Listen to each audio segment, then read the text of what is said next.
Naglabas ng social media post Senador Rodante Marcoleta na nagbibigay diin sa kahalagahan ng konkretong solusyon para maibsan ang bigat na dinadala ng bawat Pilipino sa gitna ng pagtaas ng presyo ng kuryente at ng langis.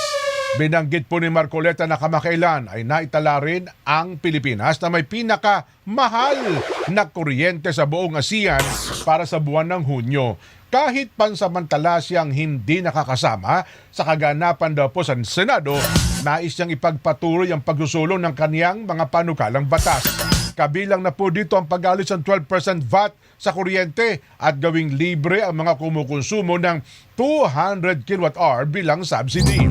Ayon pa po kay Marcoleta, ang nasabing mga reforma ay magbibigay ng mas makatarungan at mas abot kayang halaga ng kuryente para sa bawat pamilyang Pilipino.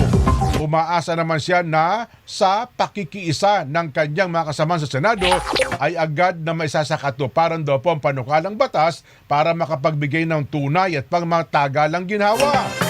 Dagdag pa po ng Senador, patuloy ang pagsusulong ng mga hakbang na magpapagaan sa buhay ng bawat Pilipino at magtataguyod ng isang mas makatarungan at mas maunlad na kinabukasan para sa lahat ng Pilipino.